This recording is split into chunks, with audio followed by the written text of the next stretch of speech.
Unbreakable bones are a real mutation that, if replicated, could redefine the future of humanity. It all started when an 8-year-old American boy fell from a second-story building. Everyone panicked, and when they went to help him, they found him standing up without a single scratch. After several scans, all of this boy's bones were intact, but they discovered an alteration in the LRP5 gene, a microscopic error that transforms the way the body builds bone. Apparently, they are just denser bones, but the more they studied it, the more surprised they were about the way this mutation transformed the bone structure. People who suffer from it do not have exaggerated muscles or look different to the naked eye, but when they get hit, their body reacts differently. The bone fibers grow more compact and solid, and the most fascinating thing is that, unlike in other people, these fibers never stop regenerating. Over time, the bones become increasingly hard. But what seemed like an evolutionary advantage soon began to show a side effect that no one expected. Still, the potential was too great to ignore. And that raises an inevitable question. If we could copy this mutation, how far could we take the human body?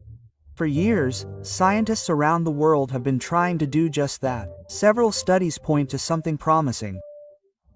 We could reverse one of the biggest problems with aging, osteoporosis, making our bodies stronger, more independent, and even living longer. However, this great strength, that is, comes with some complications that are still not fully understood. For example, some people with this condition suffer from severe headaches or intracranial pressure simply because their own bones grow too large. But that's not the worst of it. When surgery or dental implants are required, doctors face a big problem. The bones are so hard that conventional tools can't drill through them. Tetrachromatism. You've probably wondered at some point, why do lions see better than us at night?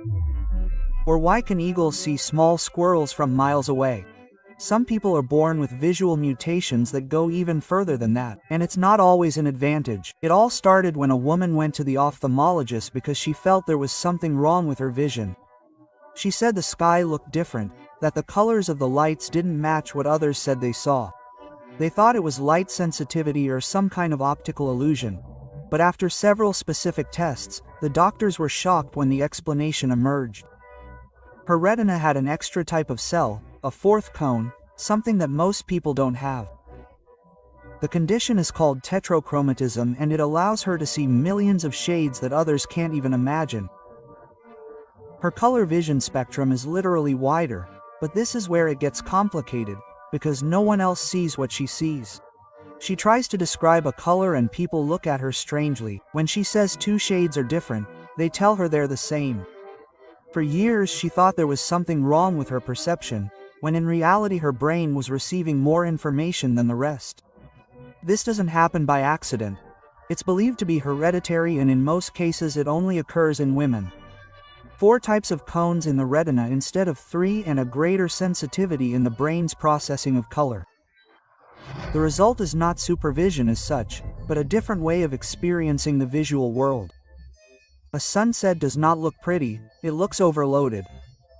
A paint store is not colorful, it is overwhelming, and often what should be harmonious is annoying. Researchers are still not clear how many people live with this condition without knowing it, because since they cannot compare with other people, many simply assume that everyone sees the same. Hyperthymesia is the brain mutation that makes you remember every detail of your life as if it happened yesterday. People with hyperthymesia remember dates, conversations, places, and emotions with almost total precision. They make no effort to memorize, their brain simply stores everything without filtering. Do they remember what day of the week it was on a given June 4th? What they were wearing, what music was playing, and what conversations they had, and not as a vague memory, but as an exact reproduction. The cause is not fully understood. Atypical activation has been observed in brain regions linked to autobiography and emotion. But it's not all good, because that precision comes at a price. There are no filters. The most painful moments, the losses, the arguments, come back with the same intensity over and over again, and that weighs on you over time. Sleep gene mutation is more powerful than all productivity techniques combined. Getting too little sleep isn't always a problem. For some people, it's just normal. A study of volunteers who slept between 3 and 5 hours a night revealed something unexpected. They showed no signs of sleep deprivation, weren't exhausted, irritable, or disoriented. On the contrary, they functioned more efficiently than many who slept 8 hours. And therein emerged a pattern. These people have a mutation in the DEC2 gene, and it's one of the most mysterious alterations known in sleep biology. This small genetic tweak affects the production of proteins that regulate circadian rhythms. Simply put, your body needs less sleep to do the same thing. 4 hours of good sleep and you're all set. No drowsiness during the day or accumulated fatigue. What this mutation does is compress the entire deep rest process, allowing the body to regenerate in half the time that the rest needs. They have less light sleep, more restorative sleep, and they distribute it more efficiently. From the outside they seem hyperactive, they wake up on their own, they don't need an alarm clock, and while others are just starting their day, they have already completed several tasks. But that can also become a problem, because this constant level of performance becomes addictive. Many people with the mutation take years to discover that what they have is not insomnia or anxiety. Their body simply does not need to disconnect for as long as others. SIPA. There are some people who do not feel pain, not burns, fractures, or cuts. Nor do they sweat even if their body temperature rises dangerously. This condition is called SIPA. Congenital sensitivity to pain with anhidrosis, a genetic mutation that deactivates two fundamental systems: the ability to register physical damage and the thermal regulation mechanism. The hardest thing is that it is not noticeable for years. A child falls and doesn't cry, gets burned and doesn't react. Everything seems like tolerance to pain until infections, broken bones, and extreme fever appear without anyone seeing it coming.